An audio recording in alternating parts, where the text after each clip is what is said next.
So, hi, Coach Jay. So, welcome dito sa Keep It Legit Thank you, Studio. Coach Ja. By the way, guys, si Coach Jay, nagsimula kami magkakilala nung I attended one of his workshop Mm, sa mm, strength conditioning workshop way back like 2013. mm. So, delegate pa ako ng workshop na yon. And Coach, I'm genuinely happy na napaunlakan mo ako dito kasi I believe na there's a lot of things that my audience will learn from you. And Coach, to tell you more about yourself, so bigyan kita ng chance to introduce Yeah, yourself to sure. the audience. So my name's Coach Jay Futalan. So I graduated from the University of the Philippines, College of Human Kinetics. So I have a degree in sports science. And then right after college, I started coaching in the Philippine Sports Commission. So I started out as an assistant strength and conditioning coach. And then there, I work with different national teams. Okay. So that's from 2013 all the way to 2018. So while I was doing that, I also got certified under the National Strength and Conditioning Association in the US. No? So I am a certified strength and conditioning specialist. Okay. So while I was in the PSC, I think I made a lot of strides in terms of career development. Mm. Okay, so there I was able to handle uh, around more than 30 Nothing national bad. teams events, no, and around 300 athletes, and I was able to help many athletes achieve their dreams. Okay, so I was instrumental in helping Heidi Lim win her first Olympic medal. So silver medal in Rio Olympics, Already. and then I also had other Olympians sa batch na yun. Tapos along those Olympians, so I also had several world championship medalists, athletes, world champions, medalists. And then hindi pa kasama yung mga Asian champion Mm. tsaka mga Southeast Asian champion. So after that, I left my job there, and then now I am teaching, okay, in LaSalle. Okay, so and I'm also doing my freelance work, coaching pa rin. So I do general population as well as national athletes. So right now I have a contract with Ayala Foundation. So working with some of the athletes under their Atletang Ayala program. Meron na rin sila mga athletes Yes, dun, no? yes. Yes. Coach, what do you teach sa Lasal ngayon? Kasi, So in LaSalle, I'm under the Sociology and Behavioral Sciences department. Mostly the subjects I teach are related to sports, sports history, sports politics. I also teach program development for community development and as well as yung sports development. I think yun yung pinaka course na directly related sa aking tinapos. Pero yung sports science naman kasi is mostly covering everything sports, Yeah. basically. So mas general umbrella siya, course siya. Yeah. Coach, athlete ka dati? Yes, I was an athlete, no. In college, I took up track and field. Okay, so I was a sprinter, 100, 200. Tapos that's actually one of the parang moments that actually defined how I think as a coach. Okay, kasi athletics is very detailed oriented na Yeah. sport. So in my coaching, I was able to apply that.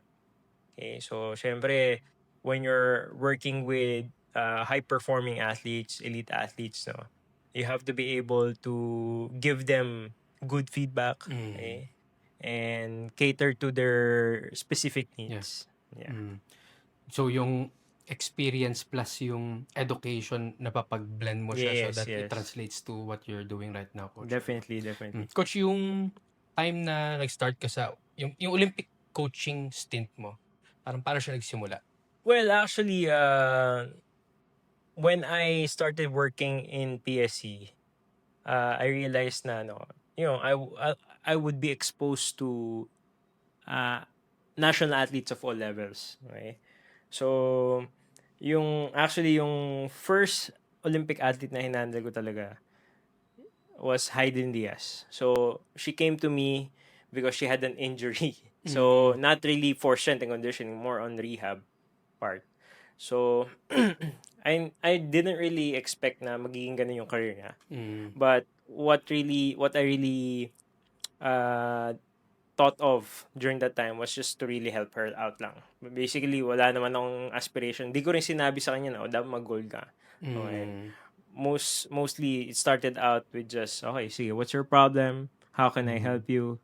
And let's see if you can, we can overcome this. So actually, at the time, she was already contemplating retirement. Oh, Yeah, kaagad? sabi ko sa kanya, sige, pwede naman. Pero tingin natin, try natin na gawin to.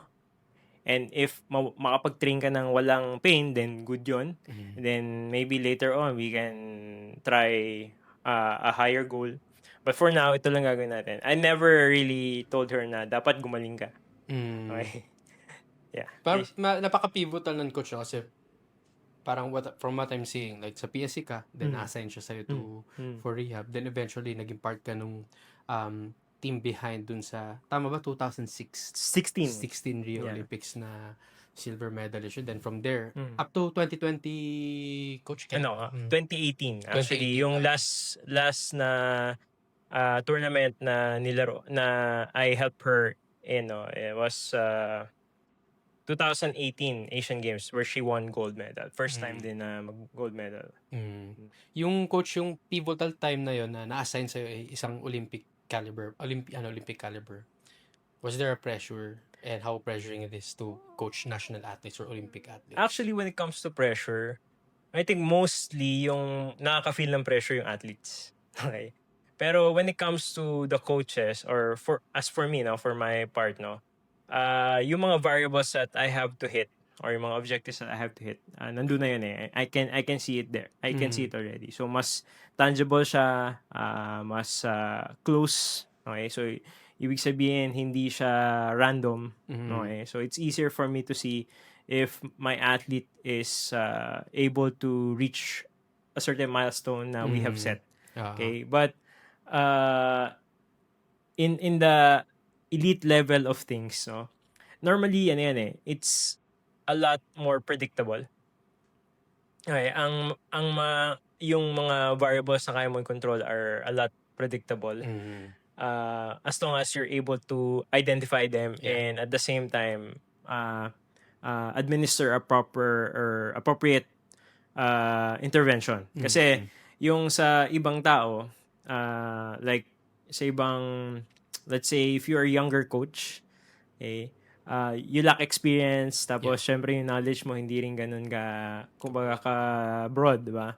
So you have to be able to also widen your knowledge, yung experience mo, in order to be able to get to a point na, okay, this is everything that we need to do. Okay, you have to get to this certain points, and these are the interventions that we're gonna use. Okay, pag wala yun, then other things. Okay, and yung pressure, sabi ko nga sa athletes, let's just do everything that we can na nasa game plan natin, and if nagawa na natin lahat yon, whatever result will come, whatever result will come after the game, diba? That's it. Pero we can still improve from it. Pero yun nga, kung nagawa natin lahat, there's nothing to be sorry about. So yun din yung yung sa sinasabi ko nga na yung training is what builds confidence. It's not about it's not, you don't have to parang punish the athlete to build mental toughness. Well, at some point, training can be punishing. Pero you have to understand that yung training can also provide you with a certain perspective for them eh.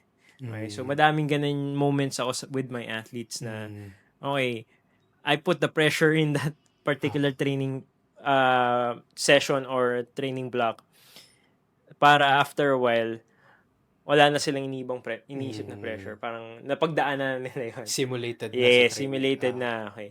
It can be directly related to their sport or it could be parang medyo a few steps back. Okay? Na hindi super specific to their sport. Yeah. Yung coach na I admire yung parang sinasabi mo na yung training na kasi pinaka-kontrolado ninyo no. Yung outcome is you'll just let the outcome yield from what you've worked for for the past years no. Ako coach from a perspective ng athlete ay nakakaranas kasi parang skepticism like how effective kaya yung binibigay sa akin ni coach kasi of course wala namang elite athlete na ayaw manalo. So, how do you deal with that or do you observe some skepticism kapag, for example, nagbibigay ka ng program sa isang client or isang athlete and how do you deal with that? Actually, si Heidelin, yun siya simula. Skeptical Hindi siya. siya naniniwala sa sports science dati. Okay, so sabi ko sa kanya, I did not actually promise her any results. I just told her na, sabi ko, sige, tingnan natin. Again. So, it's really, when it comes to training kasi, some things work with some people, some things doesn't, no? So, parang, you cannot claim that just because something work for someone na mag-work din siya do sa next client mo or next athlete mo. Sabi sa niya, sige, subukan natin to kasi pag hindi to gumana, hindi gumana or try tayong iba. Ayun, ganun. So, and it also helped na, when it comes to sports science or training, strength conditioning na scientifically based, you actually have records, data. Yeah. Okay, you have to show data na ito ka dati, tas ito yung nangyari. So you can constructively criticize your own program or even tell the athlete or give them a feedback that actually matters, diba? Yeah. Na hindi mo sasabihin sa siya, hindi ka kasing training or kasi tatamad-tamad ka ganyan. You actually give them data na okay, I think you did not do this or we were not able to give some time, okay, working on this. Yan. So in that way, nakikita nila, actually yun yung kailangan kong gawin. Kasi sometimes you will not really get to a point na ma-reach mo yung pinaka kumbaga broader goal niya. But at some point if you're before that, prior that, if you're doing proper training, diba, structured training, you're bound to hit some points. Yeah. Diba? And that's important. So when it comes to skepticism, usually it starts with at the first lang, like in the beginning. Pero after a while, when they're seeing results, then parang they buy in. Yeah. So yung makakuha nyo from Coach G right now is yung importance nung monitoring and tracking, no? Kasi mahirap mag-justify or mag-measure na something na o magsabi na na-improve something na hindi mo siya mineasure. Diba? And Coach, my question is, I know a lot of our viewers right now knows what to track basically, which is yung reps, RP, RIR, sets. Pero from someone who's really into like in-depth of training, programming, and tracking, ano yung mga tools na ginagamit mo and what do you track beyond those yung apat na variables sinabi ko? Okay. So actually, when it comes to athletes, more specific data gathering, diba? Or monitoring, depende yan sa sport. So actually, for every sport that I handle, iba-iba yung fitness testing. Talaga? So, and sometimes even, position-based pa. So even sports, tapos may position-based pa. So, and also, if you're gonna look at, is it a closed skill or an open skill? Okay. So, madaming variables. Actually, pag nakita mo yung Google Sheet ko, iba-iba yun. Daming data. So, that's very important kasi yung demands ng activities, especially sa elite athletes, malaki. So, there shouldn't be a stone left unturned. Sige, sabi nga, diba? Kasi, pwedeng yung maliit na detail, okay, sa training can make Marginal the changes. marginal changes, big Oo. changes, no? And strides in performance. Mm. Kaya kaya ako careful din ako, mamimili ako kung anong fitness test yung ibibigay ko. Pinipili ko talaga siya. Mm. Sometimes, no, there isn't an available test. Ako mismo gagawa nun. Mm. Just for me to be able to identify kung ano yung kailangan ng athlete. Kasi Mm. minsan, may mga instances na wala kang makuhanap na test na that will actually measure this. So, gagawa ko ng sarili ko. Mm. Pero, syempre, ano lang yun, kumbaga, subjective. Kasi, kasi depende sa ano yun, athlete din Yeah. yan eh. So, Ah. when working with elite athletes, magugulat ka dahil most of them are outliers. Mm. Okay. Pero I'm not saying naman na yung iba doon ay hindi na normal na tao. Ah. Pero, syempre, iba-iba yung pangailangan nila eh. Tsaka sa elite parang elite sports, may talent identification talaga na outliers ang Yes. hahanapin mo, di ba? And of course, syempre, madami rin yung history ng athlete. Injury, hindi mo kayang gawin to, hindi ka makakapag-squat talaga. Mm. For example, di ba, may injury ka sa ganito, pero you still have to perform. Gagawa ka ng test na gano'n. Paano mo measure yung squat niya na hindi siya nag-squat? Okay, ganyan. Oo nga, no? May modification. Yeah. So, yun, naka-base yun sa athlete. So, minsan, kahit pare-para kayong sport, iba-iba yung test nyo. Test na ginagawa. Coach, to further understand yung ng mga viewers natin, yung open and close skills. So, I would like you to educate them about it. So, Pag sinabing skill na open or close yan? So, for example, yung close skill kasi, alam mo yung yung objective nung or Predictable. well, predictable yung mangyayari, basically. So, let's say, pag bumaril ka, may target, tatamaan ka. Target. Okay. Pero sa ibang sport na, let's say, basketball, very open kasi hindi mo alam kung anong magiging movement ng ng kalaban mo, unpredictable, di ba? So parang yung pole vault, coach, na alam mong tatakbo, alam mong lulunod, alam mong babagsak. Yun yung may ending. May ending, diba? may ending. Alam mo yung ending eh. Tapos yung open, unpredictable naman. Yan. So at least alam niyo na ano yung open skills and close skills na kung paano i-train kasi iba-ibang programming pagdating yan. Tsaka yung yung parang sa injury risk, ang taas lalo. Totoo ba, coach?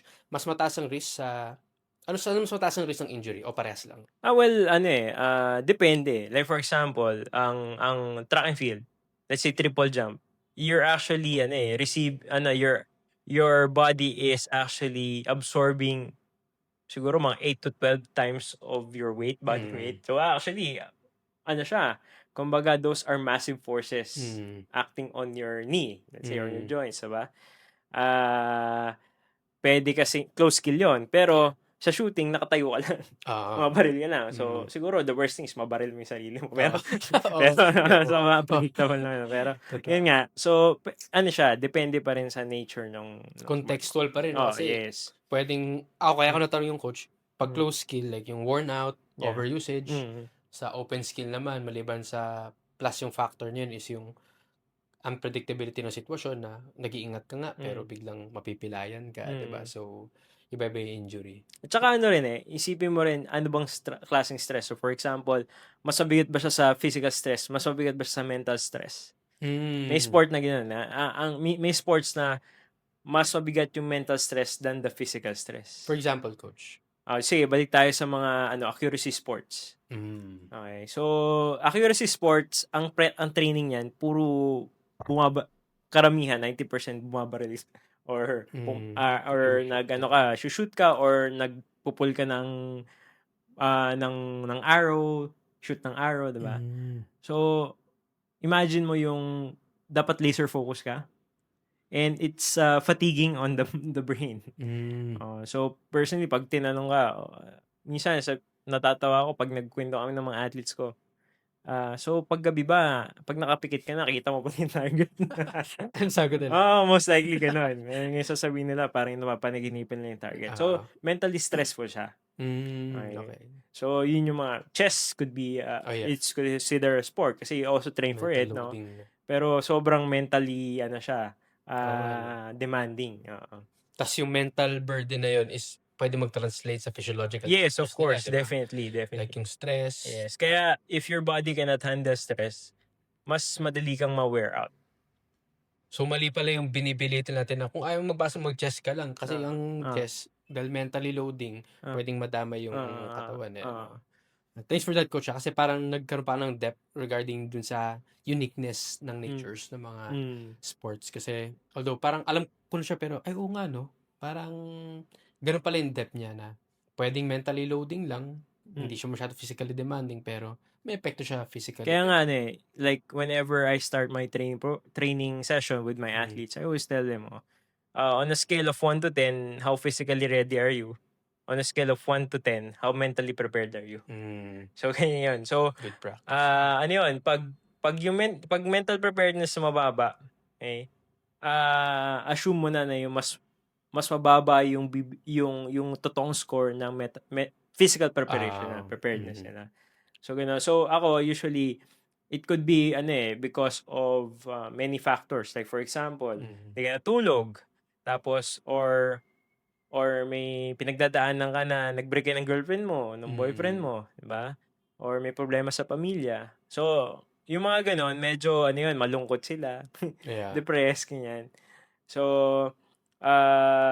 'yun, gusto mo sumaya sila konti. mm, Okay, kaya yung training should be something light, easy to work with, 'no? mm, Minsan 'pag mental stress like, parang ah, napagod kakaisip sa training, yeah, napagod sa sinabi ni coach, ganyan. dinamdam 'no? Dinamdam masyado. So, usually yun 'pag gano'n pinapauwi ko na yun, eh. Talaga? Oo. Yung talagang di makakapag-perform? Usually ako nagpapauwi talaga ako ng athlete 'pag hindi Talaga? na halimbawa for example, kulang ang tulog or wala sa focus yung training, papauwi ako.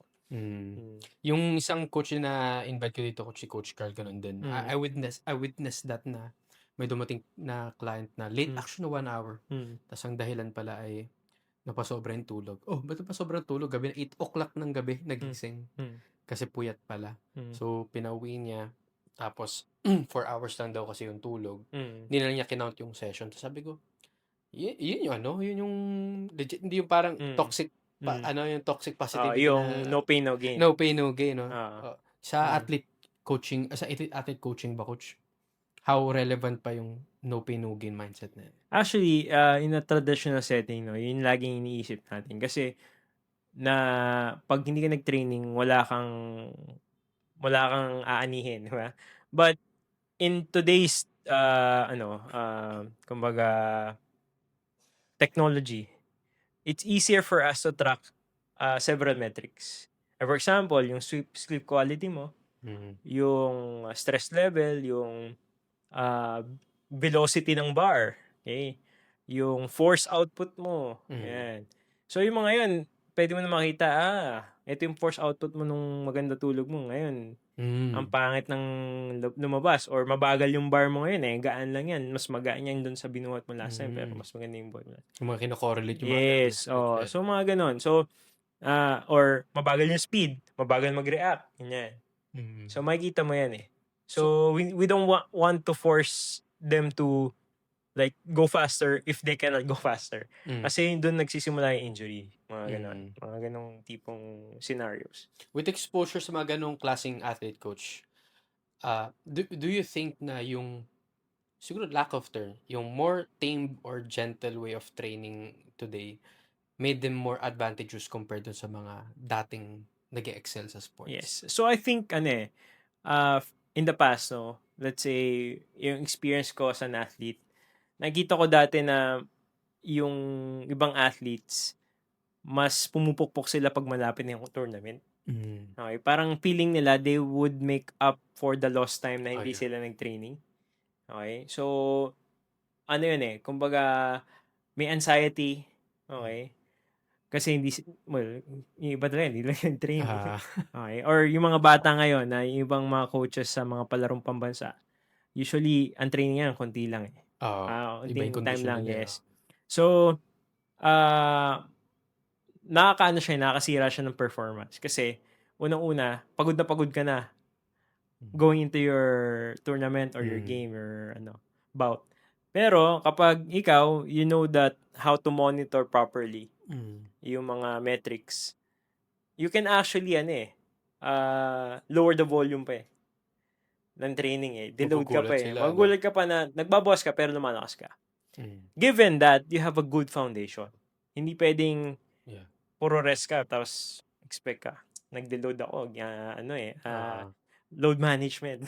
Tapos akala mo pipik ka agad. Papik nga. Pero mali rin yun, di ba? Mm. So, you have to have good enough foundation, Mm. good training in order to actually practice load management. Mm. Yeah.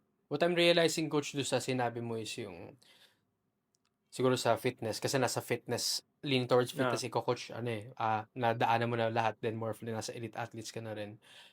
Very amplified yung thought na less is more sa fitness.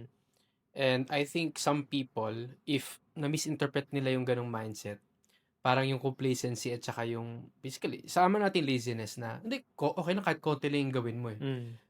Pero, nung sinabi mo na, maging effective lang sa yung konti kapag may good foundation ka, like yung, you've gone through really hard training, nakaka-recover ka ng mabilis or maayos, or may maganda ka ng history of training. So, ako, Coach, ang tanong ko, ngayon ba sa training ngayon natin, ano bang magandang simula na pwedeng gawin ng mga tao, whether they're gonna play for sports or just wanna get fit?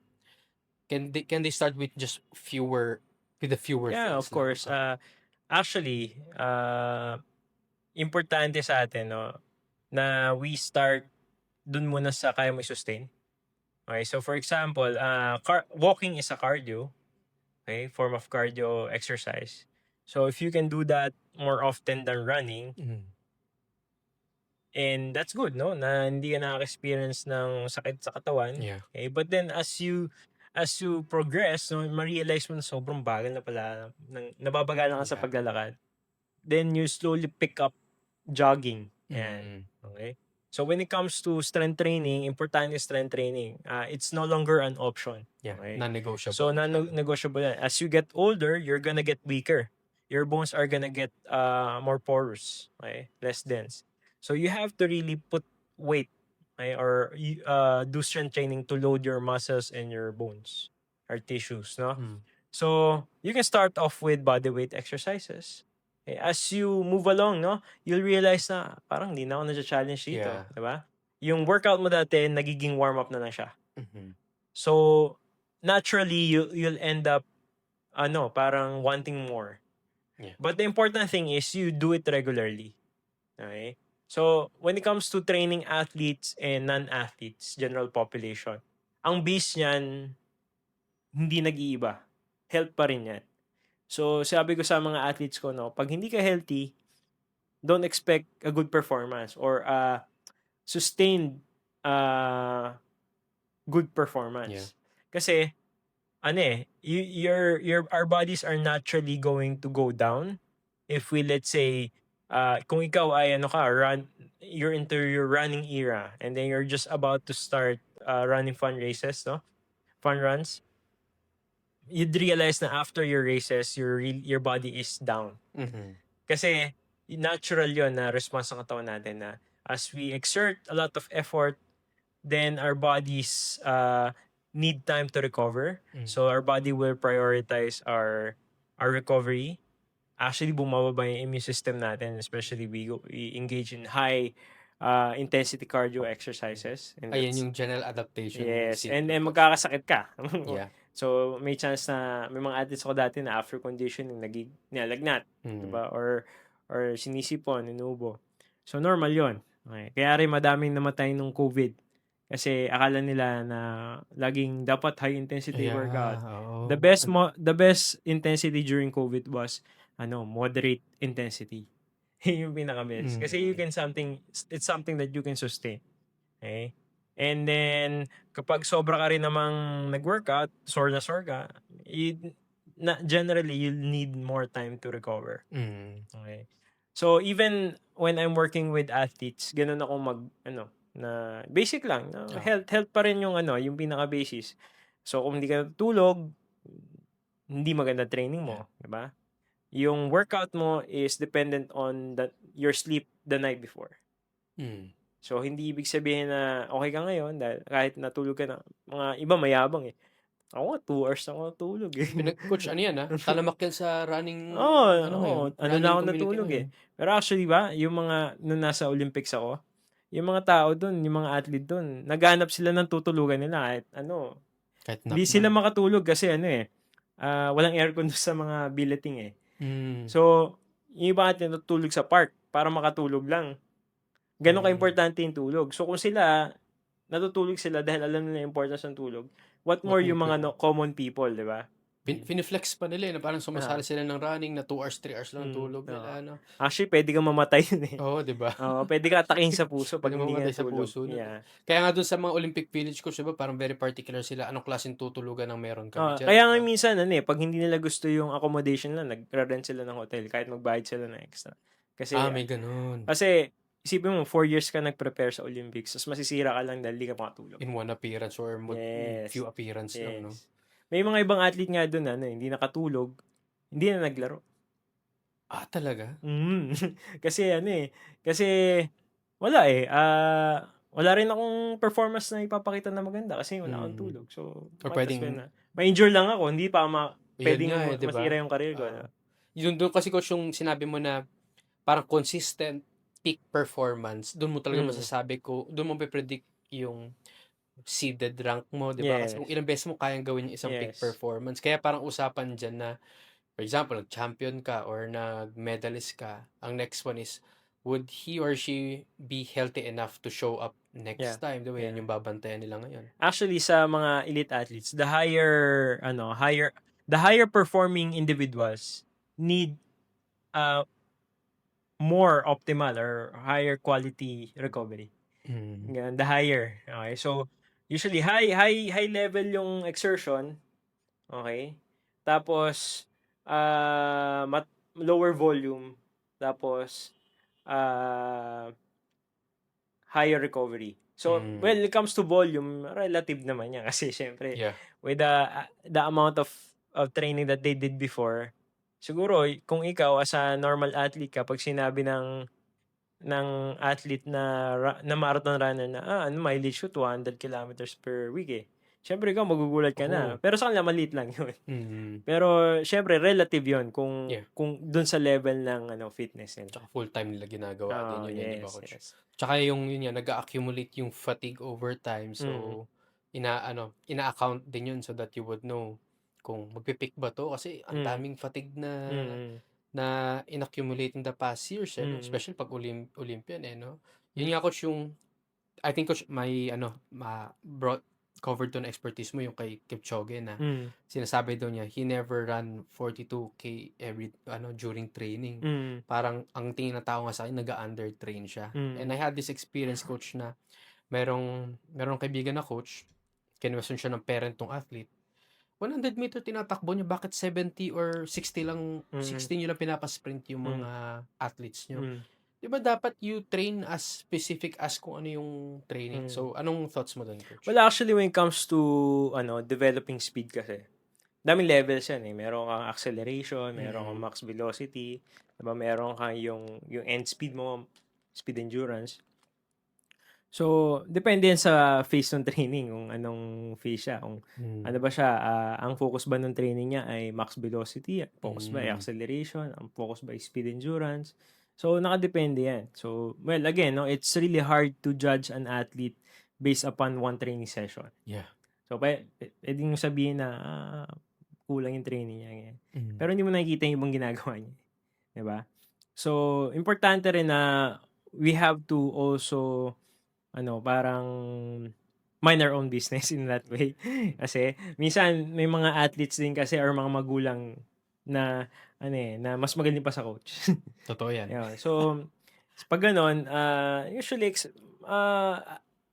I try to be as polite as possible, explain everything. Hmm.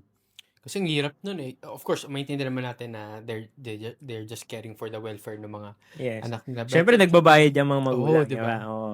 Pero dapat pagkatiwalaan nila kung sino yung expert. Mm, Tsaka mm, tama yung sinabi mo, coach, I highly agree with that, na mahirap mag-judge ng athlete or ng training sa isang training session na nakita mo. mm, And I think sa fitness coach naman sa industry, medyo rampant din yan, yung makita nila mag-train isang tao lang pagbago sa gym. Ta's Yes. parang atleta pala pero kung di nila alam na atleta, Mm. weird yung ginagawa ng training Mm. or Mm. napaka-boring ng ginagawa ng Mm. training. Very Tatawanan segmental, pa, 'di ba? Oh. tatawanan pa, Oo. ano 'to po, anong ginagawa niya sa hip na ta's may Mm. nakalagay na kettlebell dito ta's Mm. so, if you don't have the lenses talaga, you will see it Mm. as weird talaga, Yeah. eh, 'no? So I've seen my fair share of different sports, no, Mm. na nakita ko throughout my career, no. So I've trained athletes from martial arts, Mm. synchronized swimming, mga Mm. dancing, gymnastics, you name it, no. I think I've coached most of the sports, no, na Mm. pwede natin maisip, no. And you'd be surprised at how broad the movements of our body can do, no. Mm. Kasi ano tayo, we only think about, that's especially if you are only a gym bro. Yeah. Okay, you only know a few exercises, okay, Mm. uh, and may focus ka na area, possibly your upper body or lower body, Mm. na for you yun lang yung Importante sa'yo available na movement na gagawin mo, di ba? Mm. But to be honest, no, when it comes to movement, you have to be moving as varied as possible, no. Okay, kasi yun din yung key to health. Okay, so even among my athletes, no, ako, they have their sport, okay, but I actually make them do other things. I encourage them to cross train. I encourage Yeah. them to try out different sports as well, no?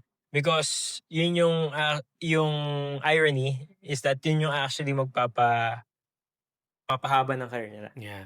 Kasi they've done so much training in one movement na they can develop injuries later on because of Mm. that.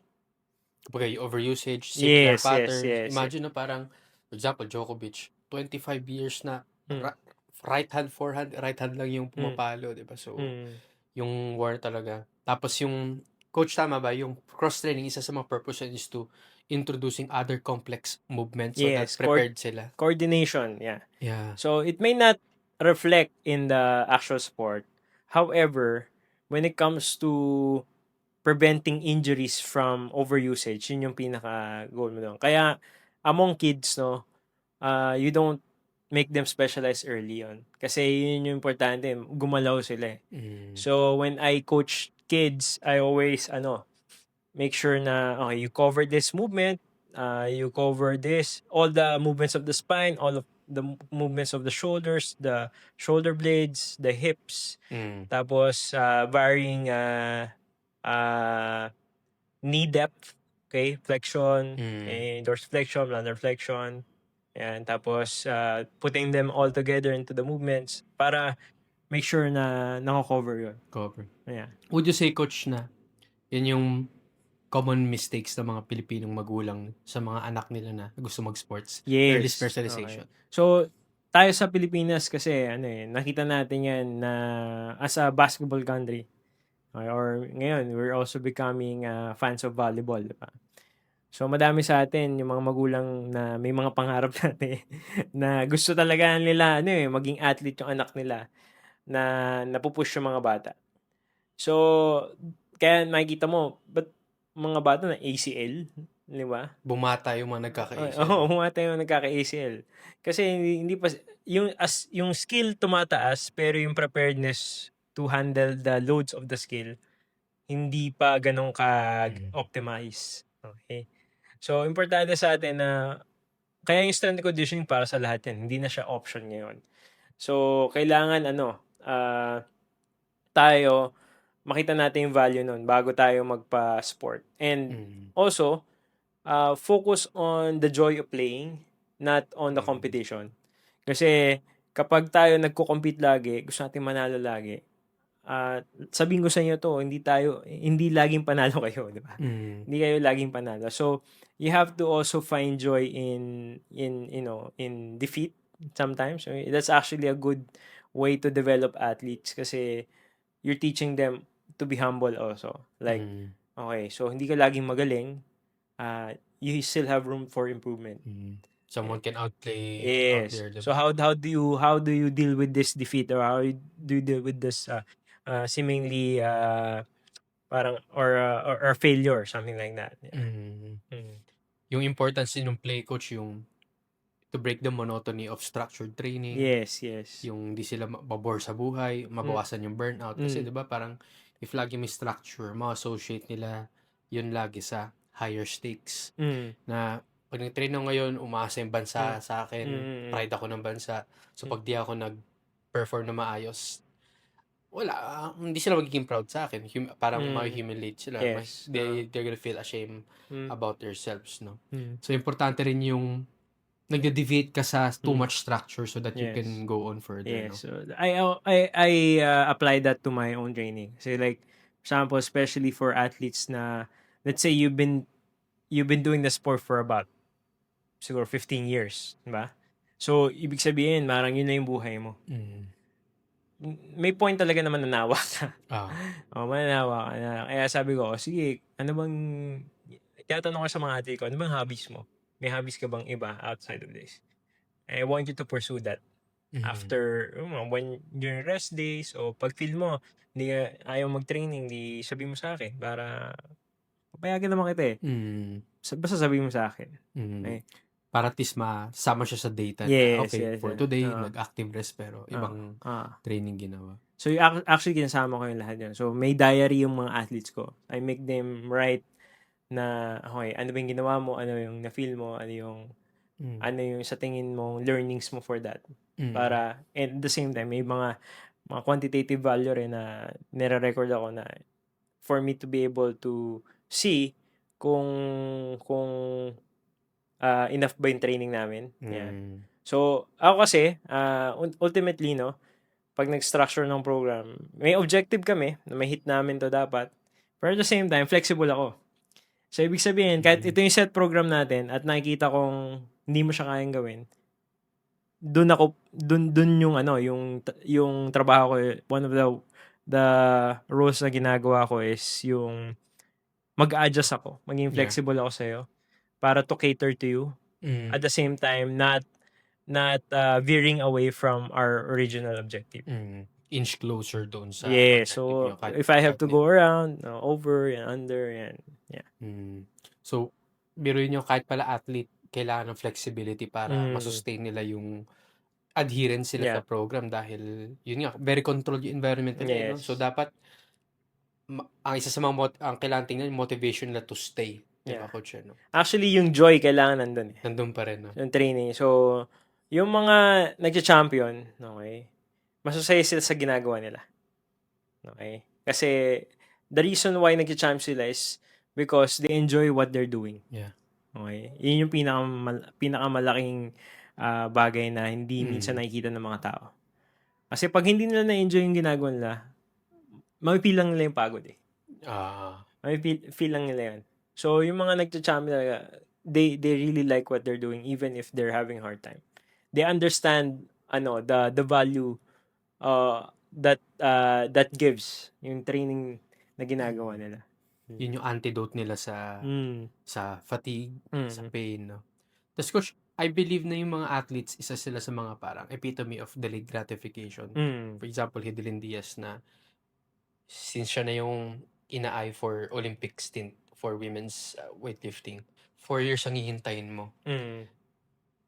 Ngayon coach, gusto ko malaman like, ano yung difference ng paano mo ma-apply yung coaching mo sa Olympic na kanyang katagal yung hinihintay yung milestone to measure if nag-work everything sa isang fitness training na ang tao gusto lang maging fit. Alam mo naman coach sa fitness, diba? Parang coach, pwede bang in 8 weeks abs na ako? Parang alam ko coach, train ka na for delayed gratification, and how do you translate that into when you're training ordinary people? Well, actually, hindi naman naiba yan. Like, for example, may goal. Diba? Lahat may goal. So, sinasabi ko, okay, sa amin lang, sa mga elite athlete, syempre, ang goal mo, medal eh, Olympic medal.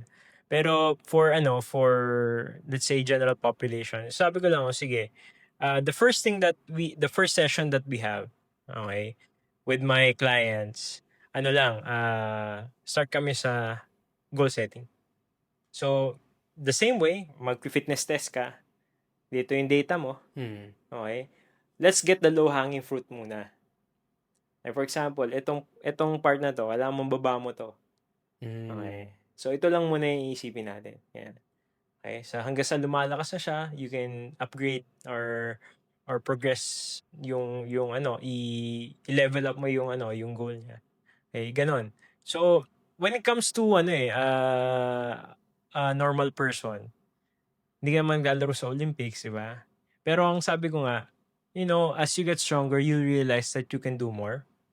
So, let's try to challenge you. Like for example, I asked my athlete or my client na, okay, sige, feeling ko kaya mo tong gawin na sport na to. Okay? So, try natin. Okay? Ganito. Oy, feeling ko kaya mo na to. Kasi usually, yung mga tao, marami sa atin na never tayo naging athlete. Yeah. Okay? So, never tayo naging athlete. That's why, wala tayong idea of competition. Mm. Okay? And dati we did not have, coordination, Yeah. sense of space, sense of Mm. direction, ganyan. So, once you start realizing na nade-develop mo siya, parang you want to apply it somewhere. Mm. Okay? So, ako sa mga athletes ko, recommend ako, feeling ko kaya mo tong gawin. Try natin to. Mm. Pag hindi mo na-enjoy, di iba tayo sa ibang Ganun ako mag-set ng goal sa kanila. Yung health and fitness lifestyle yan eh. So, ibig sabihin, forever ka nang magta-try, forever ka nang try to Yeah. improve yourself. Kaya nga ako, ang naniniwala ako, principle is, yung self-improvement is more than winning. Okay? Above winning yan. Kasi, yung perfection is never realized talaga. Never Mhm. talaga realized yan. But then, if you keep on trying, 'di ba? Improving yourself, it gives you fulfillment eh. Mm. I mean, you should find that fulfillment in you, not Mm. just because people are saying good things about you. Yeah. A lot of athletes na sabi ko, alam mo, kaya nahirapan kayo kasi you're already focused on winning eh. Yung self-improvement, actually, it translates to competition yan eh. And beyond it eh. Mm. So, if we're able to see improvements sa mga objectives natin, then you're actually closer to winning. Mm. And just keep on trying to overcome it, no? Beat your personal best. Mm. Mas malapit ka na sa winning afterwards. So, Mm. whatever result comes out of your game, no? Yun pa rin yun. I mean, winner ka pa rin eh. Mm. Di ba? Yun yung mentality yung binibigay ko. Kahit sa mga client ko, yung sabi ko sa kanila na, eto, gagawin natin to. Okay? Tapos, tingnan natin kung kaya natin i-beat to. Tapos, na-beat mo na. I-beat natin ulit. Mm. Hanggang sa pag binalikan namin yung data, ito yung data mo nung una. Ito ka na ngayon. Di ba? Ang layo na. Mm. Okay. Doon nila realize. Doon na-realize, nananalo na pala ako. Mm. Yan. Yes. Yun siguro yung kailangan ma-apply ng mga coaches, whether elite or fitness, na they teach their clients or athletes to win every day. Hindi yung tipong determine themselves winners lang kapag dumating na yung final outcome, di ba? Kasi siguro yung big win during that competition or during that on that destination is an accumulated wins, small wins ng araw-araw. Kaya yung I also teach na my athletes na you have to be, and clients na rin, no? You have to be kind to yourself. Parang, may times talaga na masama eh. hindi mo araw, di ba? Pero sabi mo, babalikan mo, sige, ano ba yung something to be thankful for, no? For that day, no? Kasi, sige, hindi mo nga nakuha, pero you realize something na you have to improve. Okay? And you wouldn't realize that unless you've experienced that bad day. Yun. Very evident yan, Coach, kay Heidelin. Actually, Prof. Heidelin. Kasi nagtuturo sa UP. Na, nung pinanood ko yung mga stints niya nung Rio, tas Tokyo, then yung, tama ba, Coach? Rio, Sa Tokyo siya nag-ano, Nag-gold sa Tokyo siya sa Tokyo nag-gold. nag-gold siya, 'di ba? Kitang-kita mo dun na wala sa kanya yung gigil na gold medal, gold medal. Alam mong makikita mo na siya na I just have to lift this. Mm. I'm still in the game. Hanggat nasa game ako, kailangan ko lang lift every barbell na papabuhat sa akin ng coach ko. Then tingnan mo kung saan siya napunta ngayon, 'di ba? Gold medal. Actually, nung nagsisimula kami, I had to also help her build that kind of mindset eh. Kasi si Heidel medyo na siya, kumbaga, warrior siya in a way before when we were talking. Hindi rin siya ma-imik or ano siya, tahimik lang siya. Okay. So sabi ko sa kanya, okay, let's look at parang exercises outside of your sport. Okay? Eh na ito yung gagawin natin na we'll try this tapos let's improve on this. Okay? And from there, makita natin kung anong maging effect niya sa sport mo. Okay, madami kaming ginawang exercises. Actually, we love to experiment. So, experimenting is necessary. Although yung experiment coach, evidence-based pa rin yun. Oh, diba? yeah. Hindi siya yung in a way, gimmick lang, diba? yes. Experiment, evidence-based, but also sometimes very subjective din siya. Yeah. In a way, for me kasi, sabi ko, you have to also challenge them into thinking na kaya talaga nila. Or well, kaya naman talaga nila. It's just that they don't know na kaya nila unless you challenge them. Ayun. So, madami kaming ganong instances. Okay? Na alam niya na kaya niya. So, in other things, nagtatranslate siya. Parang ganon yung effect niya. So, si Heidelin, ang gusto ko sa kanya is that smart athlete, basically. So, ang athlete na matalino, na mas nag-i-improve yan eh. Kasi nagtatanong, tsaka bakit ginagawa, ganyan, mga ganong bagay. So, importante yun na na-provide ng coach yung guidance na yun, tsaka yung mga answers na sasagot. Para nakita niya na yung pala yung, para dun pala yun. Ganyan. So, later on, di ba, kahit wala na ako dun sa tabi niya, parang she developed that characteristic in her na hindi pwedeng ito lang yung sagot sa akin ng coach ko. Minsan, kaya importante, yung if you want to coach elite athletes, importante na you're able to provide that, not just yung knowledge, di ba? Tsaka yung know-how, but also yung emotional quotient mo, mataas din eh. Okay? Kasi you have to contextualize yung information, ganyan, na hindi pwedeng tama ka lagi. Active learner din pala si Heidelin. So, after nun, di ba, mas natuto siya. Mas, kasi, kumbaga doon sa experience namin working together, na nabuksan yung isip niya, yung mindset niya na, okay, dapat ganito pala ako mag-isip, ganyan. Yes. So, talagang kailangan mo turuan whether elite athletes or fitness client na they have to be active learners. By the way, coach, may natanong sa akin. Sino yung mga nagpa-prosper predictably? Yung mga athletes or fitness clients na marunong magtanong or yung sunod na sunod sa coach? Yung marunong magtanong. Kasi, sila eh, kumbaga, in the context of coaching, mas gusto ko na kaya mo kong tanungan or kaya mo magtanong kasi naiintindihan mo yung ginagawa. Mas madali kitang tulungan. Kaya ako, part ng coaching ko is nagtuturo ako. Okay, ito yung science nito. Yan, ito yung science nito. So, pag yung mga conversations namin as we move along, mas malalim, okay? Mas may structure, may talagang may bigat yung mga tanong ng mga athlete ko, and mas matutulungan ko sila. Tsaka sign of nagiging vulnerable sila sa inyo. Yes, trust yun. Trust yun, submission of trust. Yes. Importante yung trust kasi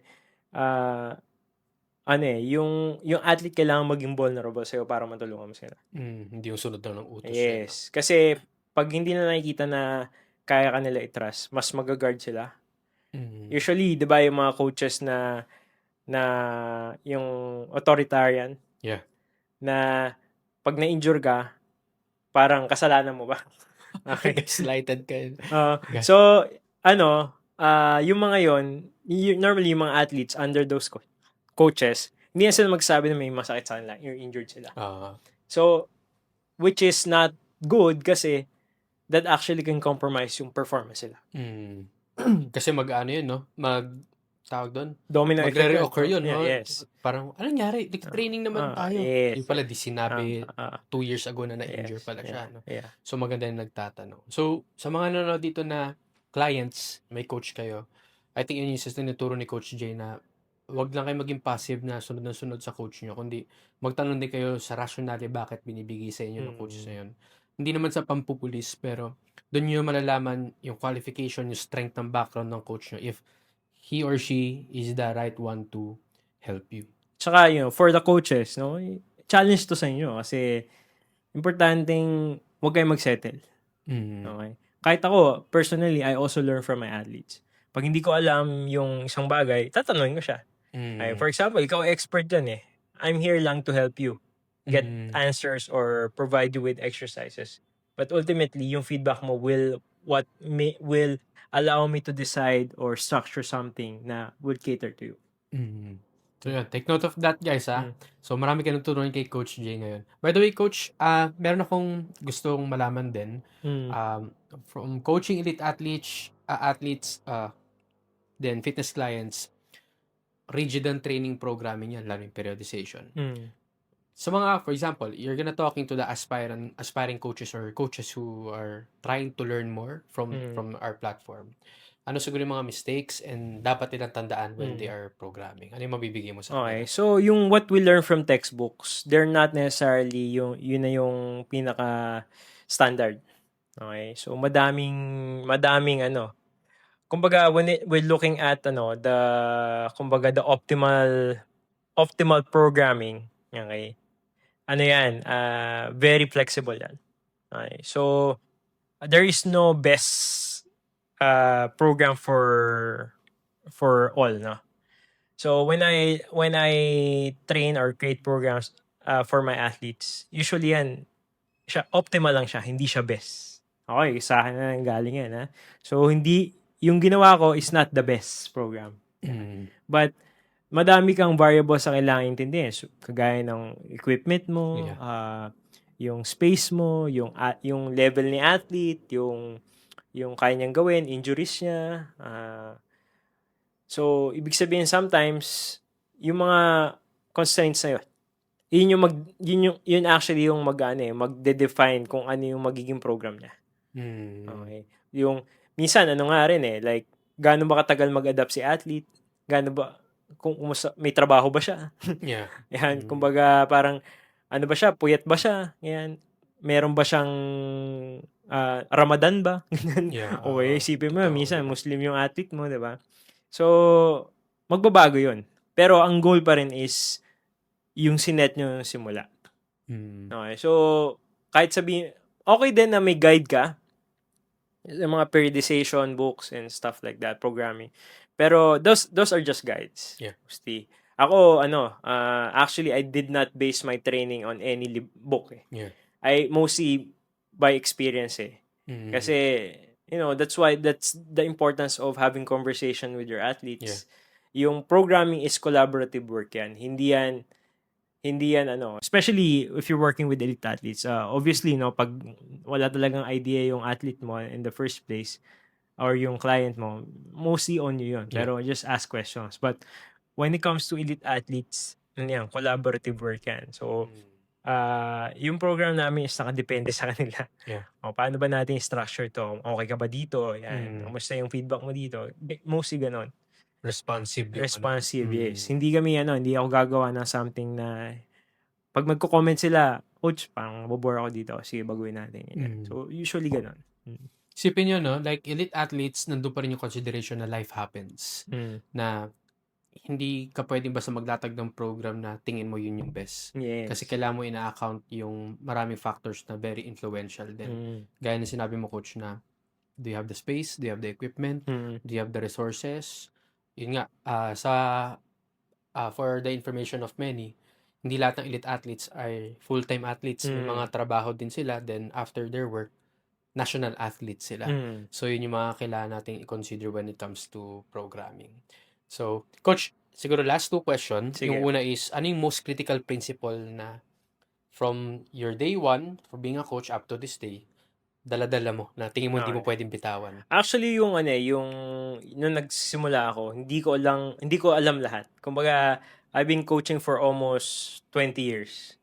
Okay? So, even nung college, coach na ako.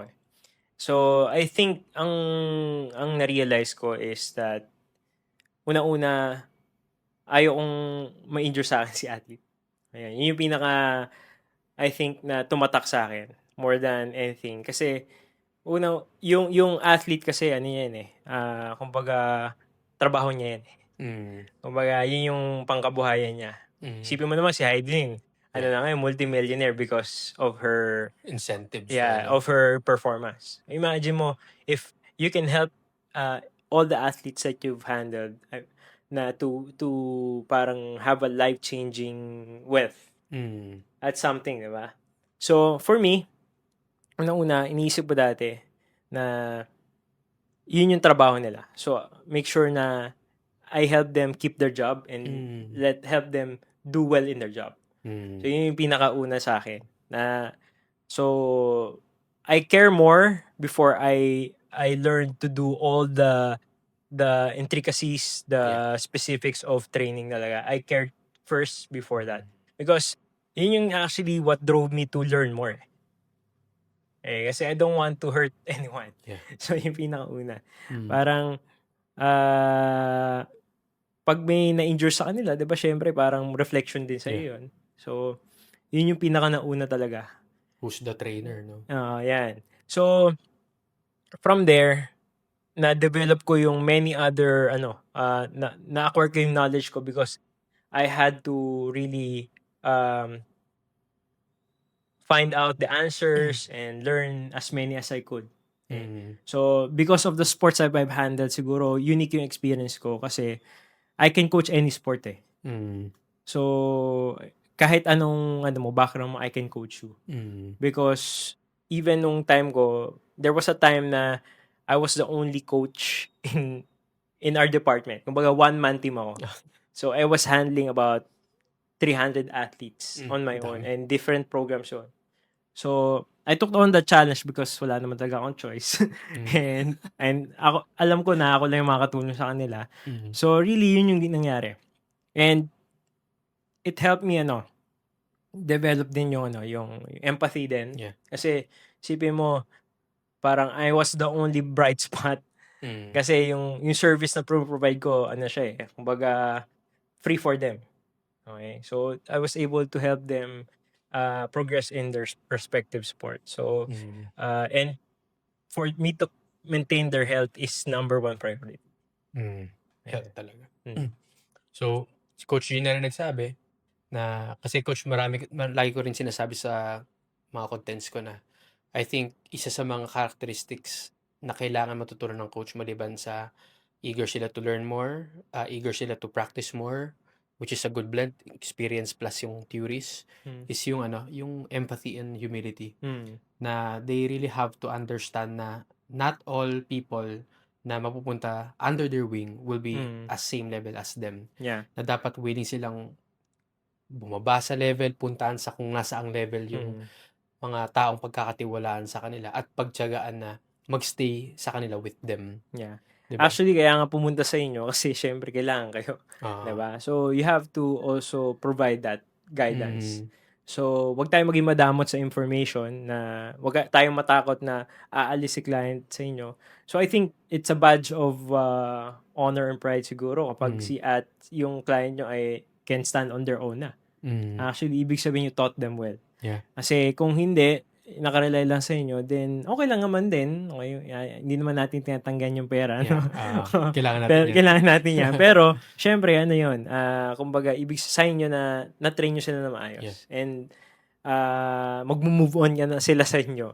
Kasi, you taught them very well. Kahit yung ako sa mga athlete ko, yung ibang athlete, nung umalis na sila sa akin, kasi wala na rin ako sa PSC, hindi na ako kinuha. Mm. Alam ko na they can handle their own thing. Yeah. Okay? Kasi hindi ako natatakot na pag wala na ako, paano na lang kayo, di ba? Yun, Yun. di ba? So, ibig sabihin, alam ko na naturo ko sa inyo kailangan nyo matutunan. Okay? Kaya nyo na yan. Good metrics and coach that I also personally believe na Mm. if yung athlete mo na outgrow ka at you see them doing well, Mm. that's the sign or an evaluation na kung anong klaseng coach ka. At saka yun din, there will come a point na siguro they will reach a plateau and they will come back to you. So, lagi yung sasabi, don't burn any bridges. Like say, siguro yung ibang coaches nagtatampo na Yeah. na parang malis kayo sa akin, di wag na kayong bumalik. Diba? Ganun, diba? So, may ganun talaga. May mga matampuhin talaga. Yeah. Pero, wag nyong i-burn yung bridges. Sabi ko lagi na may time talaga na minsan babalik yan. So, for example, may mga athletes ako na 10 years ago, last ko silang kinoach. Ngayon, bumabalik sila ngayon. So, last time ko kinoach, bata. Tapos ngayon, mga adults na sila. Lumalapit sila sa akin. Diba? So, ibig sabihin lang nun, parang after all those years na hindi kayo nagkita or hindi kayo nag-usap, nakita na, grabe yung tinuro sa akin ng coach na yun. Tapos sa'yo bumalik. Sa akin bumalik. Sa'yo pa bumalik, diba? So, ibig sabihin, you did something right. Yeah. Ang dami na yung ganyang athlete coach, yung returnee. Ah. Na parang, for example, ako to be honest na, hindi ko abot yung heads na, inabot ko. Tapos yung mag-fill up, yung matagal mo nang kilala, na-train mo na dati din. Coach, balik ulit ako. So parang yun yung blessing na, I really did a great job as a coach sa kanya. Kita mo, 5 years, 7 years, bumalik. So pinagkatiwalaan ka talaga. True.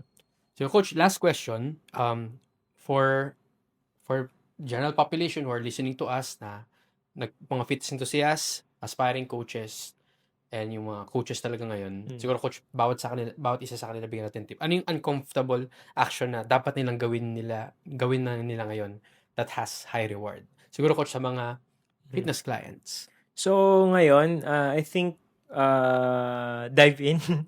Kumbaga, kasi syempre tayo naman, alam ko yung feeling ng nagtatrabaho, yung mga talagang mga professionals, no?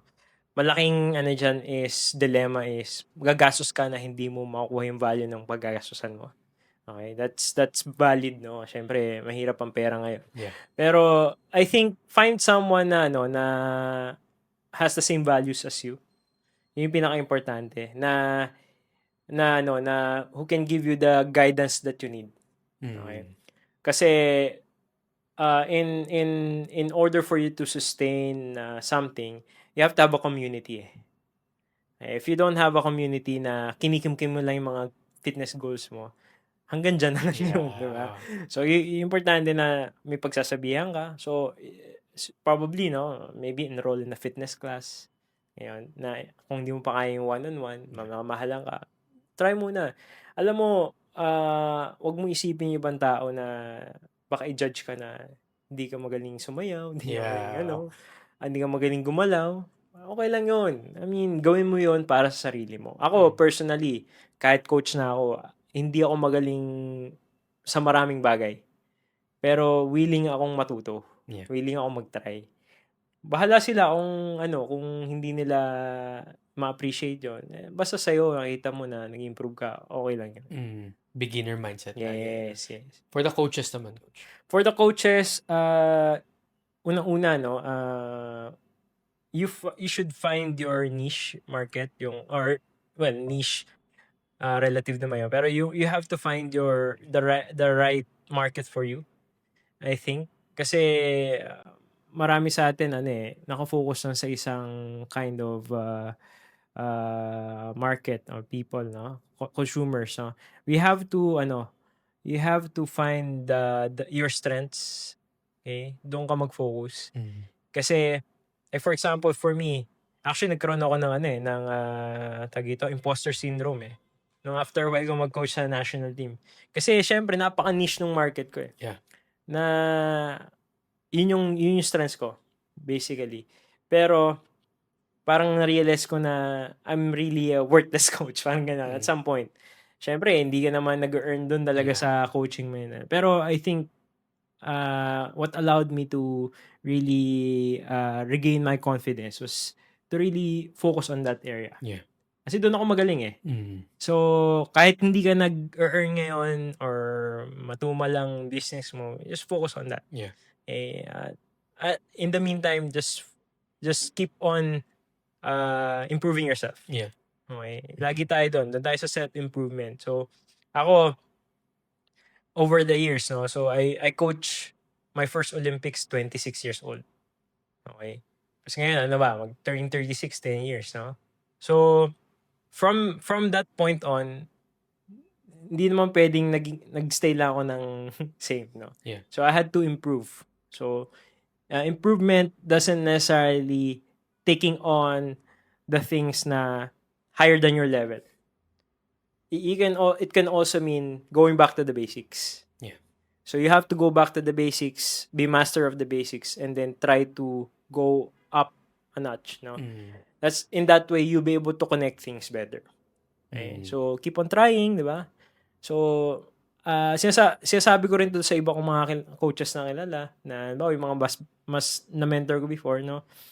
Kung ikaw ay coach, mas maganda rin siguro magsimula ka sa sarili mo na improve mo yung sarili mo in let's say in the physical aspect.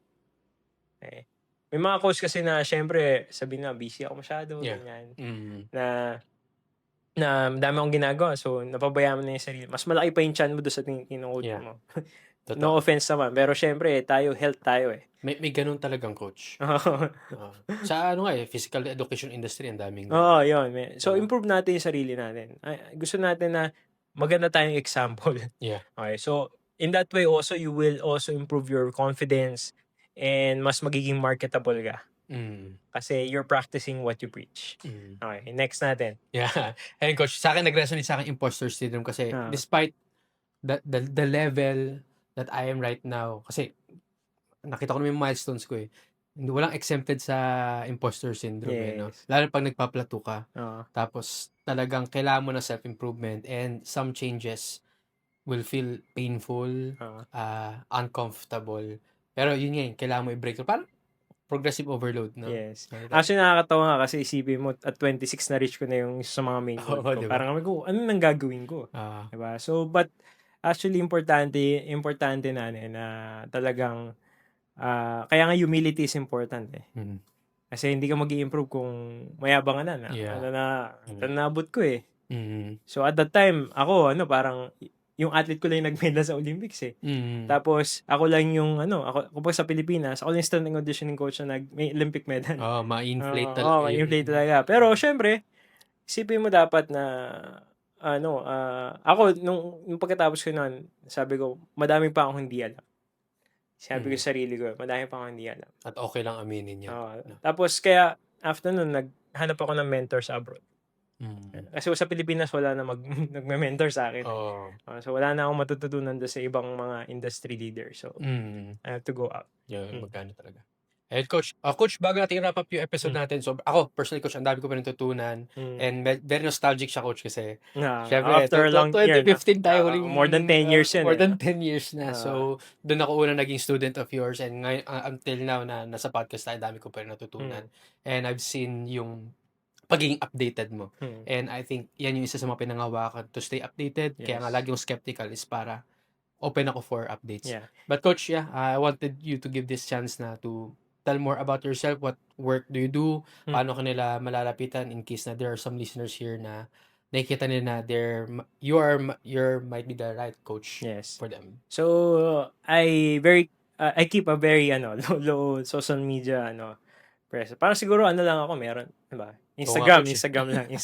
Akala ko, di ka nagre-reply sa Messenger kasi walang update mo siya sa Facebook. So, yung sa Instagram lang, jfoots.snc at jfoots.snc. So, you can check me there. Siguro si Coach Ja will also post it. Tapos, yun nga, if you have any questions, inquiries, you can send it there. Mostly kasi, I post my training, I give a sneak peek of what my athletes are doing. So, mostly that. So, most of my time, very busy talaga. Kasi, aside from the coaching, I also teach in LaSalle. So, in time na consume. And I'm also, a husband and a father. Yeah, So, oo. madaming ganap Unang sa buhay. priority yun, Yes, unang yes, yes. priority yun. True. Sige, basta ipapost ko sa description yung link ni Coach J Foots. If ever na you're feeling na he's the right coach for you, you can reach him there. And hopefully, yeah, kung may natutunan kayo dito sa podcast, ma-appreciate namin if may screenshot nyo, tapos post sa story, story namin yan. Parang as a gesture na nagpapasalamat kami sa inyo for listening. And huwag nyo kakalimutan na we're gonna be inviting more highly credible, notable, and very knowledgeable individuals here in the platform. Kasi actually, Coach, yun yung goal ko. Yung mga dapat, for me, personally, dapat pakinggan ng mga tao when it comes to the fitness. Goal ko, may labas sila lahat. Mapilit silang pumunta dito to share. Yeah. Kasi you know how saturated and very noisy yung industry natin. Yeah, actually, yung goal din natin is to really improve the industry. So I think the health and fitness industry is a major nation building field. So kapag naayos for example, mo yung products ng trabaho ko actually parang inspires people. Yeah. Actually, isipin mo like it actually resulted to something to be proud of as a Mm. Filipino. And that's the part where nakikita, no? But also in the setting na around your community, malaking factor yung health and Yeah. fitness. So parang nakita mo yung mga matatanda nag-exercise, nakita Yeah. mo yung mga bata nag-workout, yung mga Parang professionals, di ba? Iyala effect, no? Although di naman nila gusto maging WTA rank, pero they wanna use tennis as their Fitness. diba? Oo, tama yan. So, ibig sabihin, ano yan? We want to build more credible coaches, basically, na talagang would help guide you. So, Pilipinas, konti lang yan. So, and we also want to open the minds of the Filipinos na, exercise is not something to be scared of. Yeah. Yan. Marami tayong kababayan na hindi nag-exercise kasi takot sila. Yeah. Totoo. Ayan. So, Coach J, thanks ulit. Thank Coach, you. hindi pa to last na invite Oh, kita. sure, no problem. Tapos, yeah, we're gonna be talking more about things na magta-transpire in the future kasi alam natin na very dynamic ang fitness and sports and hopefully, Coach, ma-invite kita ulit and magkaroon ka ng time pumunta dito. Sure. Thank you for inviting me. Coach. Yeah. So, guys, keep it legit. Huwag kalimutan mag-subscribe. So, yun lang. Thanks, guys.